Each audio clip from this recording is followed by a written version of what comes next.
Salut, je m'appelle Cosette. Et moi, Mélissa. Nous sommes mamans et nutritionnistes spécialisées en pédiatrie. Bienvenue sur l'alimentation des enfants dans le plaisir et la bienveillance, un podcast créé pour vous, les parents bienveillants, qui ont à cœur l'alimentation des enfants et de la famille. Notre mission est de vous accompagner dans les défis qui peuvent parsemer le chemin de la découverte alimentaire. Seul ou en compagnie d'invités, nous partagerons trucs et conseils pratiques à déguster tout en étant sur la route, en train de plier une brassée ou en relaxant avec un bon café réchauffé. Avec nous, vous comprendrez le pourquoi du comment pour vous donner ou redonner confiance en vos approches parfaitement imparfaites pour permettre à vos enfants de devenir des mangeurs heureux, compétents, curieux, intuitifs et bien dans leur corps, une bouchée à la fois, dans le plaisir et la bienveillance. Bonne écoute!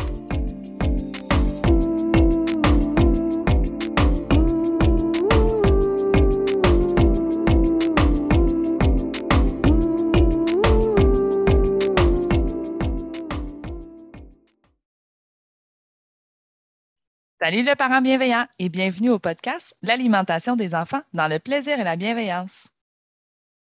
Alors, merci d'être là. Donc, je savais que ce sujet-là allait susciter énormément de questions. Des fois, c'est des remises en question des parents qui, à l'approche de l'Halloween, on se demande est-ce qu'on fait la bonne chose? Qu'est-ce que je devrais faire? Est-ce que je devrais améliorer ma façon de gérer la récolte? Je n'ai pas le mot gérer, mais je pense que c'est le seul mot qui me vient en tête parce que le but, c'est pas de la gérer, mais d'avoir une approche envers ces aliments-là que j'appelle la récolte, appelez ça la friandise aujourd'hui pour les besoins de la cause, pour qu'on puisse parler un peu de la même chose. Alors, le but aujourd'hui, c'est pas de vous culpabiliser loin de là, pas de vous dire voilà ce qu'il faut faire, parce qu'aujourd'hui, on va avoir deux chapeaux. Tu sais, Mélissa a son chapeau de sorcière, on va avoir trois chapeaux. Trois chapeaux. Premier chapeau, on va avoir nos chapeaux de nutritionniste, mais on va avoir également nos chapeaux de maman. Parce qu'on s'entend quand on parle de gestion de bonbons, oui, on a des études, on a des données en lien avec la saine relation avec les aliments. Mais tu sais, je peux pas vous dire, hey, c'est 3 bonbons le soir, c'est pas 4 parce que telle étude a dit telle chose. Il y a aussi le gros bon sens, il y a aussi nos valeurs à nous, ce avec quoi on est confortable et ce qu'on a vécu avec nos enfants. Tu sais, moi, mon plus vieux, il y a 12 ans, mon plus jeune, il y a 8 ans, ça fait une couple d'années que l'Halloween passe chez nous. Fait qu'on a testé des choses. Mélissa aussi, elle a ses jumelles. Fait qu'on va vous montrer un petit peu ce qui fonctionne bien chez nous. Puis, juste pour vous inspirer, parce que je suis certaine qu'il y a des choses que vous faites déjà chez vous puis qui fonctionnent super bien. Le but, là, c'est pas d'autres mettre ça à la poubelle puis recommencer à neuf, pas du tout. Des fois, ça peut juste vous inspirer si jamais vous voyez que ça fonctionne pas. Donc, le but, c'est de neutraliser la présence des bonbons ou des friandises, appelez ça comme vous voulez, là, à la maison. Et ça, pour y arriver, c'est que parfois, on doit les présenter plus souvent. Donc, des fois, c'est un niveau avec lequel on est, une fréquence avec laquelle on n'est pas confortable ou moins confortable.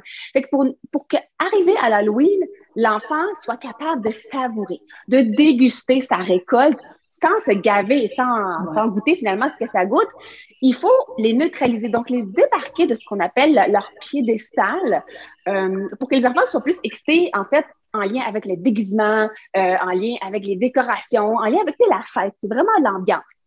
Et pour ça, il faut que l'enfant voit ses aliments à l'extérieur des occasions, à l'extérieur des fêtes. À quelle fréquence il doit aller voir? Ça, c'est la question qui est revenue le plus souvent quand je vous ai lancé la boîte à questions.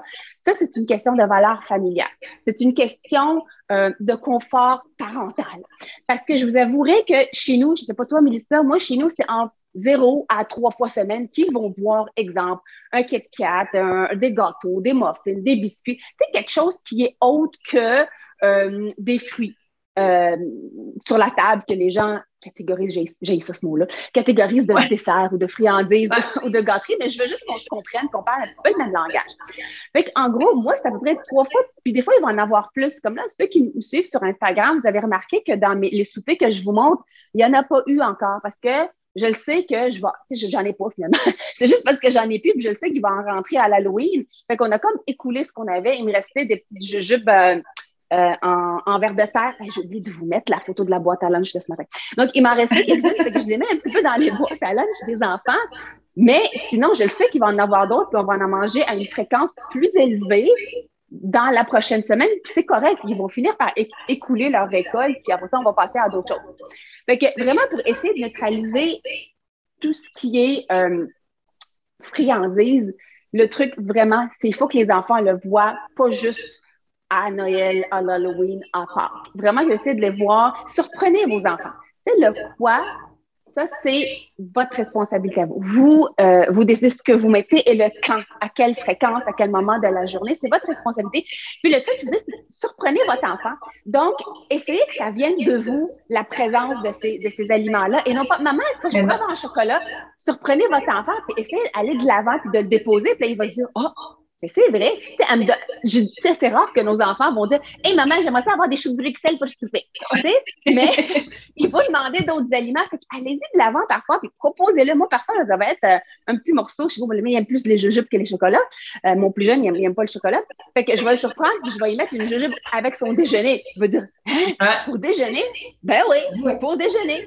Fait que ça le surprend, puis il se dit, ah, ben finalement, c'est comme ma toast, c'est comme mon verre de lait, c'est comme mon bol de fruits. Fait que psychologiquement, c'est que l'enfant voit ça de façon neutre. C'est pas quelque chose qui est classé à tel moment de la journée. Tu sais, je fais pas ça tout le temps. Là. De temps en temps, j'ai le goût, je vais puis je pense que c'est bien que tu dises, tu sais, que nous, on aille de l'avant, au lieu de tout le temps attendre que nos enfants nous les demandent puis avoir l'impression qu'on est toujours en train de dire non. D'y aller, nous, puis de les proposer, nous, tu sais, tu disais à quelle fréquence. Nous, là, moi, j'ai acheté des boîtes parce que, en fait, je vais revenir. Je trouvais qu'il y avait un peu été fort sur les bonbons d'Halloween qui sont présents depuis la mi-août dans les épiceries, là. Fait qu'à un moment donné, j'ai dit, bon, ben, tiens, on va acheter une boîte. Et, on avait notre boîte de jujubes, puis c'est rentré dans le roulement de dessert. Donc, les filles le savaient. Y arrivait le dessert, pouvaient aller chercher leur chocolat. Depuis un mois qu'on les mange. Donc, je le sais que là, quand la récolte va arriver, puis là, comme on le disait, demain, nous, c'est la journée costumée à l'école. Ce qui énerve les filles, c'est pas le fait de pouvoir amener des bonbons, du chocolat. Ils ont hâte de montrer leur costume. Ouais. Donc, on enlève aussi cet attrait-là pour l'aliment sucré, puis on vient remettre ça un peu. Ça fait partie de la fête, mais c'est pas juste ça, la fête. Donc, aller de l'avant. Puis moi, j'aime bien aussi quand tu disais, bon, à quelle fréquence on va l'offrir? OK. Puis je pense qu'une autre question qui revient aussi, tu sais, nous, là, les desserts sucrés, des fois, ça va être une fois par jour. Donc, moi, je vais varier. S'il y en a eu un le midi, il y en a, tu sais, le soir, on va aller vers autre chose. C'est comme ça qu'on le gère. Moi, c'est comme ça que c'était quand j'étais petite. Puis, nous, c'est comme ça que ça fonctionne, puis que ça fonctionne bien à la maison de cette façon-là. Fait que c'est là, comme je vous disais, que c'est de trouver quand on vous dit selon vos valeurs familiales, c'est qu'il n'y a pas de bonne réponse. Et moi, j'aime bien aussi parce que des fois, on va demander, mais c'est quoi une portion? Ben moi, là, quand les enfants sont, même quand ils sont un petit peu plus petits, mais demandez à votre enfant, oh maman, est-ce que je pourrais avoir des, OK, puis tu sais, je peux en prendre combien? Ben au lieu que ce soit vous qui déterminez la quantité, ben tu en voudrais combien? Puis là, si vous trouvez qu'il exagère un peu puis qu'il dit, j'en veux 10, ben, qu'est-ce que tu dirais qu'on commence avec 4, 5? Puis si tu en veux encore après, on verra. Donc, on travaille un peu la confiance aussi, mais en même temps, demandez-leur parce que des fois, on se dit non, faut que je lui donne une quantité, sinon il va manger que ça. Ben, vous allez être bien surpris que souvent, ils vont dire, ben, j'en prendrais 2 ou j'en prendrais 3. Ben, parfait, tu peux en prendre 3. Moi, ça me va si tu me dis que, tu sais, tu as cette place-là dans ton bedon. Fait que d'impliquer l'enfant, puis comme tu l'as dit, d'aller de l'avant puis de leur faire des petites surprises, là, de leur en mettre à des endroits, enfin, une Kit Kat avec ma toast? Ben oui, pourquoi pas? Oui. Et voilà. C'est ça. Tu sais, je sais que parfois, ça vient déranger le parent. Tu sais, on est inconfortable, on n'est pas bien. Puis c'est là où je dis aux parents, posez-vous la question, pourquoi? Cet inconfort-là vient de où? Parce que parfois, c'est un travail sur soi en premier, parce que les enfants, là, ils vont ressentir votre inconfort. Ils vont ressentir votre espèce de, oh, j'ai le goût de le retenir, oh, j'ai le goût de... Ils vont le ressentir. Les enfants sont comme des éponges. Fait que, je vous dirais, s'il y a un travail sur soi à faire, c'est sûr et certain, pour être capable de transmettre cette neutralité-là à nos enfants. Puis ça, on le dit tout le temps. Fais ce que je dis, pas ce que je fais, ça fonctionne pas avec les enfants. Les enfants, on veut leur apprendre quelque chose, surtout en l'âge préscolaire, en bas de 5 ans, là. Vous voulez leur transmettre des notions, montrez-leur. Ils apprennent par l'exemple, les enfants. C'est pas par les notions que je vais leur apprendre. Les choses verbales que je vais leur dire, c'est ce que je vais leur montrer que je fais. Puis, c'est là où la fréquence, elle est là. S'ils voient ces aliments-là à tous les jours, ben pour eux, ben c'est à tous les jours. S'ils le voient 3 fois par semaine, ben ils comprennent que ça, c'est quelque chose qui est 3 fois par semaine. Puis quand ils vous demandent, hey, j'aimerais ça avoir, je sais pas moi, là, une barre Mars ou des jujubes. Hey, c'est vrai que ça fait longtemps qu'on l'a pas mis. Qu'est-ce que t'en penses? On va le mettre comme demain ou après-demain. Puis on on va le manger avec, je sais pas, moi, notre collation, ou quand je vais aller chercher de la garderie ou en revenant de l'école. Fait que, tu sais, de l'inclure de la même façon comme si votre enfant vous demanderait des choux de Bruxelles. C'est vraiment votre vibe, votre attitude qui fait la différence. Et puis, les enfants, tu sais, eux, ils voient ça. Tu sais, ils n'ont pas ces idées préconçues de ce que c'est une Kit Kat, une barre Mars, une jujube. C'est un petit peu transmis par nous, nos craintes. On veut bien nourrir nos enfants, on veut qu'ils grandissent en santé, qu'ils ne manquent pas de nutriments, puis de vitamines, puis tout ça. Mais sachez que la relation en lien avec tous les aliments est aussi importante, sinon beaucoup plus importante, parce que c'est un peu un bagage qu'on leur transmet. C'est nos valeurs qu'on leur transmet, puis qui vont leur servir vraiment pendant des années. Puis je vous le dis, je le vois. Mon plus vieux a 12 ans, là. Puis, tu sais, je veux dire, les bonbons, il est comme, bah, OK, s'il y a de la nouveauté, ils vont être bien énervés. Mais si c'est des choses qu'il voit très, très, très souvent, ben lui, il est plus énervé d'aller voir les maisons hantées, de se déguiser, de voir ses amis. Et le soir, on a une tradition à la maison, puis là, je vais vous en parler. Fait que là, le grosse intro, je pense qu'on n'est pas pire pour la saine relation avec mais moi, j'aimerais ça ajouter aussi que le fait de les exposer régulièrement, là, ça se peut aussi que vous ayez des enfants, là, parce que moi, j'en ai une comme ça à la maison, que peu importe la fréquence à laquelle on va, tu sais, même s'ils sont exposés à tous les jours, ça reste pour elle un aliment très, très, très plaisir. Donc, pour moi, c'est encore plus important de l'exposer régulièrement parce que je sais très bien que si il y a un certain sentiment de privation, peut-être que là, sa relation pourrait tranquillement se détériorer puis qu'elle aura un petit peu plus de difficultés à se réguler. Fait que, tu sais, des fois, on vous dit, présentez-les, vous allez voir, à un moment donné, ils n'auront plus d'attrait. Pour certains enfants, oui, mais pour d'autres, ça se peut que ça va quand même toujours rester un plaisir puis c'est correct que ça reste un plaisir aussi. C'est pour ça, comme je vous dis, que ce qu'on veut, c'est qu'ils développent une relation saine. Puis là, c'est vous, selon vos enfants, que vous allez voir qu'est-ce qui est le plus préférable pour elle, pour lui, pour que quand je lui offre, j'ai l'impression qu'il est capable quand même de pouvoir le savourer, de pouvoir avoir du plaisir sans être dans la compulsion, sans être dans il mange vite, on fait, voyons donc. Donc, ça peut être normal aussi qu'un enfant soit quand même toujours attiré, même s'il est exposé. Tu sais, on n'est pas en train de vous dire justement que, exposez-les tout le temps, puis à un moment donné, ça les intéressera plus. Mais non, ça fait partie des petits plaisirs de la vie, les bonbons. Puis, il y en a pour qui ça va toujours être un petit plaisir, puis c'est correct, là. Ils sont pas brisés ou ils ont pas à être réparés. Ouais. C'est vraiment le lien de confiance, avoir confiance qu'on fait la bonne chose, puis voir le comportement de notre enfant qui vient nous déranger, nous. Ça, je vous dis, parfois, c'est vraiment ça nous dérange, nous. Fait que posez-vous la question, pourquoi ça vous dérange à ce point, puisqu'il y a moyen d'aller travailler ça. Là, ce que je voulais vous dire, là, l'Halloween, on va se faire une mise en situation, c'est dimanche. Comment ça fonctionne? Fait que nous, habituellement, c'est la veille que je vais découper les citrouilles, puis à chaque année, là, ils me demandent, je veux un Wolverine sur ma citrouille. Moi, je veux un Star Wars. J'ai 2 gars, OK? Fait que ça, c'est les personnages qu'ils aiment beaucoup. Fait que, oui, on va vider la citrouille, puis ce que je vais prendre de l'intérieur de la citrouille, normalement, les graines de citrouille, on va les rôtir, on va les manger. Donc, ils savent, c'est vraiment la tradition. Je dessine, on découpe, ils vident. On cuisine. Très souvent, je vais faire les biscuits de Geneviève Ogleman qui sont citrouilles et pépites de chocolat. C'est ce que je fais comme recette habituellement avec, les restants de citrouille et tout. Ensuite, le lendemain, ce que je fais, c'est vraiment l'horaire des repas reste quand même stable. Puis j'y tiens vraiment, vraiment beaucoup. Peu importe si on va jouer dehors, on va aller se promener. J'y tiens beaucoup. Donc, on a 3 repas et 5 collations. 3 repas, 2 collations. Puis il y a une collation qui va arriver après la récolte. Donc, le but là, de cette journée-là, pour moi, j'expose pas. Là, c'est pas la nouveauté. S'il y en a, tant mieux, mais mon objectif, c'est que mes enfants mangent, qu'ils vont chercher vraiment ce qu'ils ont besoin pour la journée. Ils sont tous énervés, ils vont marcher longtemps. Alors, leur repas préféré est toujours les autres, on soupe, puis on va aller passer l'Halloween après. Fait que le souper, très souvent, ça va être du spaghetti. Fait que spaghetti, sauce lentilles, sauce à la viande. Donc, c'est tout le temps les deux. C'est facile, je les fais en même temps. Nous, c'est le macaroni au fromage. Ouais. Nous, c'est le macaroni au fromage avec du colorant orange pour venir mettre un petit... fait que super simple, ils aiment ça, ils mangent à leur faim, puis on part faire notre récolte. Après ça, on part faire la récolte et la consigne, c'est qu'ils ne peuvent pas manger les bonbons durant la récolte pour le risque d'étouffement. Puis tout ce qu'on vous dit, là, tu sais, aller ramasser des bonbons, tu sais, en bas de 2 ans, là, ils n'en ont pas besoin. sais, tout ce qu'on vous dit, la fréquence d'exposition des enfants à partir de 2 ans, parce que en bas de 2 ans, il n'y en a pas besoin. Ils sont plus énervés de voir les couleurs, la décoration, avoir un petit livre, avoir un petit jouet de bain, whatever, des choses qui font du bruit.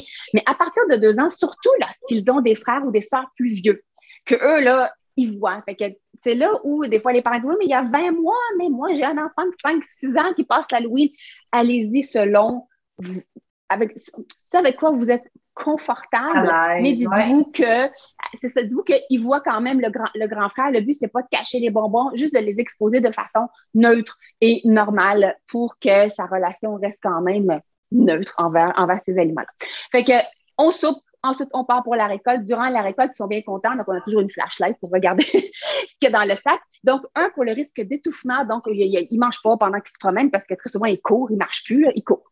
Ils sautent les marches et tout ça. Et deuxièmement, c'est que je veux juste m'assurer que ce qu'il y a là est sécuritaire. Je veux dire, c'est pas ouvert, c'est pas à moitié mâché. Puis, tu sais, on vérifie pour le côté. Fait que durant le mois, ça mange absolument rien. Après ça, on revient à la maison parce que moi, mes enfants aiment ça donner des bonbons. Fait qu'on fait une partie de la soirée, on ramasse, puis l'autre partie, donc si mamie, elle est là, c'est elle qui donne les bonbons, puis en attendant, puis quand on revient, ben, c'est les enfants qui prennent la relève. Mais ils arrivent, là, puis ils vont déposer leur citrouille. Ils ont encore le même pot de citrouille depuis qu'on passe l'Halloween, là. Tu sais, ça fait 10 ans qu'il y a le même pot. Fait on met ça sur la table, puis ils ont hâte d'aller donner des bonbons. Fait que, voyez-vous, le focus, c'est même pas d'aller voir ce qu'il y a dans la manger. Ils vont distribuer, ils ont hâte de voir les autres costumes, les gens qui vont sonner à la porte. Ça roule beaucoup chez nous. J'essaierai de vous faire quelques petites stories, mais je peux pas filmer les enfants. C'est pas les miens. Alors, une fois que, donc, tout ce qui est récolte et donner des bonbons, bon, se termine. Avec général, nous autres, ça continue de sonner jusqu'à 9 h, mais moi, je ferme les lumières à partir de 8 h, là, parce qu'ils ont de l'école le lendemain. C'est ça l'affaire. Cette année, c'est un dimanche. Fait que lundi, ça s'arrête. Et là, ce qu'on fait, ben, ils peuvent garder leur déguisement, c'est comme ils veulent. Et là, je leur dis, bon, est-ce que quelqu'un qui a faim? Puis très souvent, la réponse, elle est oui. Alors, donc, il y a papa, puis il y a moi. Fait qu'on va vider chacun, parce que là, il faut pas, hein, il y a sa citrouille, puis son frère a sa citrouille, ils veulent pas mélanger, pas encore. Fait que chacun va vider le contenu, sa récolte. Et là, on commence le tri pour le côté sécurité, étouffement. Tu sais, moi, il y a des choses, les grosses gommes ballons, comme vous voyez, là, moi, ils ont des broches. Fait que ça prend le bord, il n'y en a pas question. On investit dans les broches, là, ça me tente pas ta grosse gomme ballon, vient défaire tout ça. Fait qu'il y a des choses qu'on va trier pour le côté sécurité. Puis parmi ce qui reste, on jette pas sans leur montrer, puis on leur explique ça, je l'enlève parce que ça, je l'enlève. Surtout avec des enfants qui ont des allergies, je pense qu'ils comprennent, ils sont assez sensibilisés qu'il y a des choses qu'ils peuvent pas consommer. Alors, une fois que le tri est fait, moi, pendant ce temps-là, je leur dis, hey, ça vous tente-tu un autre restant de spaghettis? Fait que, tu sais, on va prendre une collation. Puis, pendant ce temps-là, après ça, on leur dit, ben là, lequel vous avez le goût de manger? Très souvent, là, je vous le dis, là, depuis qu'ils sont tout petits, oui, des fois, ils ont dit 10. Fait que là, ils vont prendre les 10, ils les mettent à côté de leur plat de collation. Ben, des fois, ça peut être un chocolat chaud. Donc, selon les années, là, des fois, on part, là, puis moi, mon chocolat chaud, je le fais parfois dans ma mijoteuse. Fait que quand on revient, le chocolat chaud, il est prêt, on déguste des chocolats chauds. Puis, à un moment donné, ils se sont tannés. Ils veulent plus, là, ils veulent manger. Ils veulent leur spaghetti, ils veulent un bol de céréales, ils ont faim. Fait qu'ils mangent, puis ils ont leur 10 bonbons, si vous voulez, à côté. Mais jamais ils ont mangé les 10. Parce que, oui, ils ont le goût d'en manger, mais ils ont faim. Fait qu'ils savent, en mangeant, avec les années, ils ont compris que quand je mange 3-4 Kit Kat, my God, j'en mangerai 20 autres. Mais là, finalement, je commence à avoir mal au cœur, c'est sucré dans ma bouche. J'ai pas le goût d'en manger autant. Mais ils ont confiance que lorsqu'ils vont aller se coucher, je ne cache pas, je ne jette pas. C'est leur récolte. Non, ils sont pas disparus pendant la nuit. Tellement. Fait que, tu sais, il n'y a pas de la fée qui vient échanger vos bonbons avec vos lits. Tu sais, la leçon qu'on dit aux enfants, c'est qu'il faut que ça parte pour remplacer par quelque chose de meilleur. Mais pourtant, c'est bon, des bonbons. C'est pas que ça s'appelle bonbons.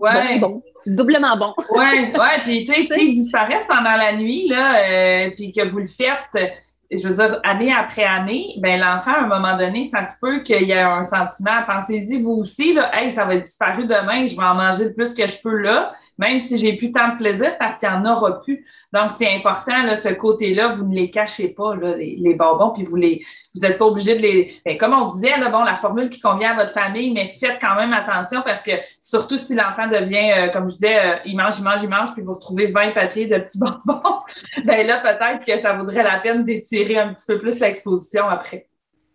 Oui. Fait c'est ça, ils vont en choisir quelques-uns, ils vont les manger, puis c'est encore la même chose depuis des années. Les citrouilles restent sur le comptoir, ils les voient, donc ils les remettent chacun dans sa citrouille, leur nom est dessus, donc ils savent. Fait que là, ils se réveillent. Cette année, c'est un lundi. Fait qu'ils ont de l'école le lendemain, ils ont pas pédago chez nous. Fait que le matin, ça se peut que je leur dépose, que je leur dis, de votre citrouille, choisissez-en un. Quand ils étaient plus jeunes, j'en sortais moi-même 4-5, puis je leur dis, parmi les 4-5, sortez-en un, on va le manger en même temps que le déjeuner. Puis ça les surprend tout le temps.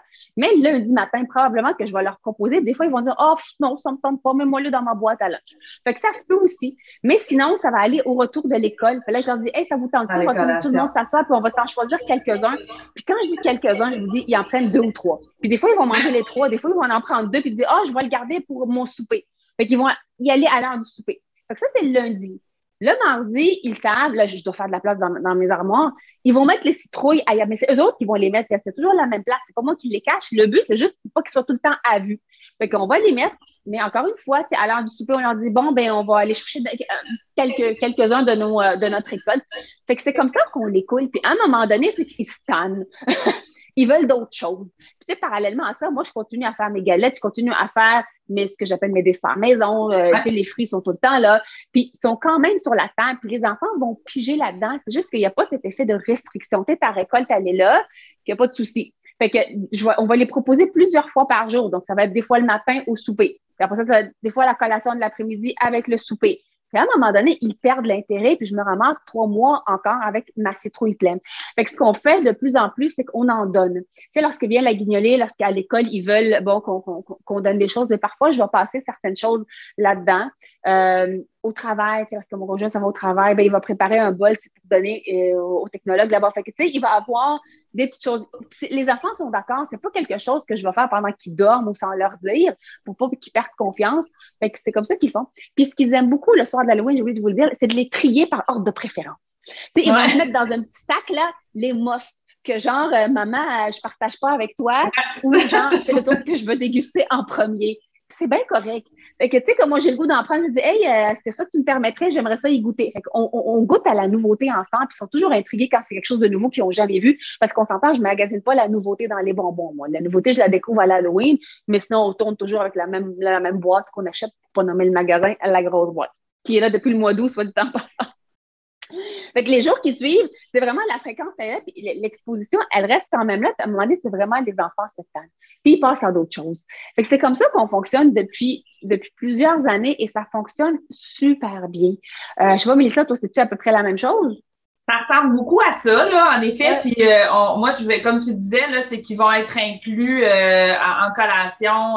On revient de l'école, comme tu disais, bon, ben là, tu sais, la semaine qui suit l'Halloween, ben là, oui, des fois, il va y avoir le petit bonbon qui va accompagner la collation. Fait que, tu sais, c'est pas la collation devient que des bonbons. La collation est la même qu'ils vont prendre habituellement au retour de l'école. On vient faire des petits ajouts. Ça va devenir les desserts aussi qui vont être là. Tu sais, les miennes aussi sont plus grandes, ils ont 9 ans. Fait que souvent, comme la semaine qui suit, là, ils sont un petit peu plus présentés. Puis après ça, ben même chose, nous, ils savent, là, ils ont le plat est en haut du frigo, là, ils savent il est où, ils sont capables de monter pour aller en chercher, mais ils vont quand même toujours nous le demander. Maman, est-ce que je pourrais prendre des bonbons? Des fois, je vais dire oui. Tu peux en prendre, puis d'autres fois, je vais dire non, là, c'était pas prévu à la collation, c'était pas prévu au dessert, peut-être qu'on en aura demain. Et le fait qu'ils sont exposés de façon régulière, moi, c'est une chose que j'ai remarqué, j'ai beaucoup moins de crise quand je dis non. S'il y a une journée que j'ai décidé que, ben là, non, c'est pas aujourd'hui, OK. T'sais, ils vont passer à autre chose, puis ils savent qu'ils vont en avoir dans quelques jours. Fait qu'on revient comme au travers du mois de novembre, on va revenir à une normale, mais ça va faire partie, exemple, la fin de semaine, les desserts de fin de semaine, on va sortir le plat de bonbons, puis là, OK, ben là, tout le monde peut en manger un peu comme ils veulent, mais c'est exactement comme ça, on revient, vous en mangez comme vous voulez, le plat va rester 2-3 jours sur le buffet après ça. Fait qu'on y va graduellement, mais c'est toujours, comme je disais, moi, j'y vais selon comment je vois que mes enfants vont réagir d'une année à l'autre aussi. Parce que, bon, comme j'expliquais, ça va bien, mais il y a des moments qu'on parle d'Halloween ou même des fois, c'est arrivé à Pâques où là, j'avais l'impression que ça n'avait plus de rentrer. Je me disais, ben voyons donc. Mais je pense que là, c'est important de dire, ben là, à un moment donné, ça se peut qu'ils ont peut-être juste bien faim.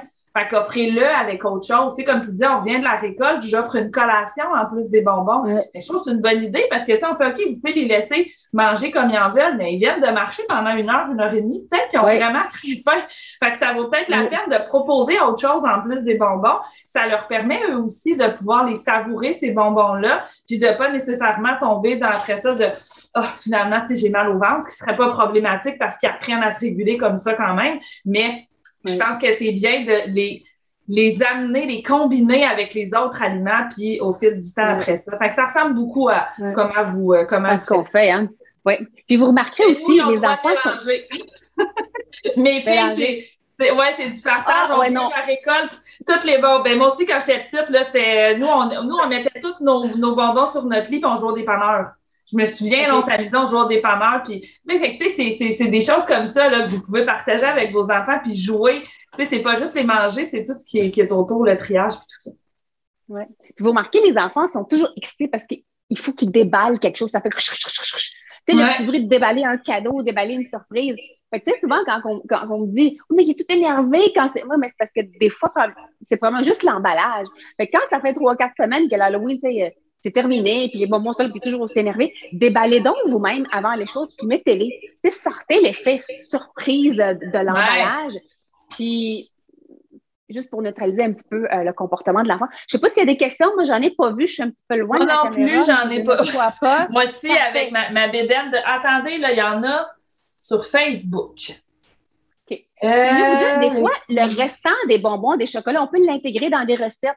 Comme moi, vraiment, les chocolats, très souvent, quand il y en a beaucoup, je vais les déballer avec les enfants, je vais en congeler une partie, je vais les casser. Je peux les intégrer dans des muffins, je peux les intégrer dans des galettes, dans des biscuits. Fait que c'est pas vrai que tout va être mangé comme ça. Puis, des fois, ça va être juste comme garniture sur du yogourt, garniture sur de la crème glacée. Fait que je peux passer la récolte dans quelque chose, dans un autre aliment, que juste le manger comme ça. En fait, il y avait des questions sur là, Instagram, j'en ai pas vu, mais sur Facebook, là, il y en avait une en particulier. En fait, il y en a une à la fin qui nous demande des recommandations sur le sucre. Là, ce qu'on va faire, c'est qu'on va vous envoyer écouter notre balado parce qu'on a notre balado qui est sorti ce matin avec Catherine Lefebvre et on parle du sucre, on parle des recommandations. Allez écouter cet épisode-là. Et l'autre épisode, c'était quand tu parlais du chocolat chaud au retour de la récolte. Puis il y a une maman qui disait, ben, tu sais, s'il en reste le lendemain, puis le coco en redemande, puis que finalement, moi, j'ai déterminé que c'était pas disponible aujourd'hui, mais là, on a des crises de bacon. C'est normal. Les enfants sont en train d'apprendre à gérer leurs émotions. Encore une fois, c'est vous qui déterminez le parent là, par comment vous allez vous sentir à l'aise. Mais comme je vous disais, des fois, quand il nous reste des choses comme ça, tu sais, il reste du gâteau de fête, il reste du chocolat chaud, ben continuez de l'offrir les journées suivantes avec ce que vous offriez normalement. Donc, il vient pas prendre la place des autres aliments, il vient juste s'ajouter. Puis quand il y en a plus, il y en a plus. Donc, de cette façon-là, vous allez voir que tranquillement, en vieillissant, les crises de bacon vont être de moins en moins fréquentes par rapport à nos noms là, quand on a déterminé que c'était pas au menu. Mais c'est sûr, quand ils sont tout petits, ben, tu sais, là, c'est pas juste le fait qu'il a pas eu son... C'est le fait d'y avoir dit non, là. Peu importe pour laquelle raison, je lui ai dit non. C'est ça. Puis, tu sais, le fait, tu sais, accueillir les crises, attendez-vous, vous allez avoir des crises. Je veux dire, essayez pas de les éviter. Ça fait partie du développement des enfants. Tu sais, il y a aussi le niveau de maturité. Fait que la première des choses que je dis, tu sais, quand il était tout petit puis faisait une crise, je dis, je te comprends, hein, c'est vraiment fâchant. Puis là, tout ça comme une grosse boule de feu en dedans, hein, quand maman, elle a dit non. Moi aussi, des fois, je suis fâchée quand on me dit non, puis j'ai envie de manger quelque chose. Fait que là, juste de se sentir compris, d'accueillir l'émotion, parce que là, si vous essayez de le raisonner pendant qu'il est à terre puis fait le bacon extra croustillant, oubliez ça, là. Il faut vraiment, l'approcher tranquillement, le comprendre, connecter avec l'enfant. Ça, je vous dirais, aller écouter Mélanie Bilodeau puis Caroline Robinson, je pense que c'est mes deux références, sur comment approcher l'enfant lorsque, en fait, c'est en crise, que j'appelle. J'aime pas ça, le crise de bacon, mais tout le monde fait référence à la crise de bacon. Ben, c'est comme ça, exactement. C'est exactement ça, parce que même quand ils sont plus vieux, ils se mettent à terre, puis là, ils se peuvent plus. C'est vrai qu'ils ont l'air du bacon. Ils ont l'air du bacon, puis, tu sais, pas, c'est que ils apprennent à gérer toutes ces émotions-là, puis ça sort comme ça. Avec le temps, ils vont, comme là, à 12 ans, il me fait pas de crise de bacon. Là, il me fait, ben là, t'es pas fin, puis il tape du pied. Bon, la crise va évoluer avec le temps, mais on a notre rôle de parent, puis on l'assume pleinement. Alors, j'espère que tu as aimé cet épisode et si c'est le cas, abonne-toi à notre podcast et si le cœur t'en dit, tu peux nous laisser une note ou un commentaire écrit car c'est comme ça qu'on peut faire connaître ce podcast à d'autres parents, futurs parents, des gens qui gravitent autour de la parentalité en général. Tu peux aussi nous écrire en tout temps. Si tu as des sujets ou des inquiétudes en lien avec l'alimentation de ton ou de tes enfants, ce podcast, on l'a créé pour toi et on souhaite du plus profond de notre cœur de maman et de nutritionniste qu'elle puisse répondre à tes besoins maintenant. Merci tellement d'être là. On a déjà hâte au prochain épisode pour continuer de connecter avec toi et de jaser alimentation des enfants dans le plaisir et la bienveillance. Bye bye et à la prochaine. Bye Mel. Bye Coco!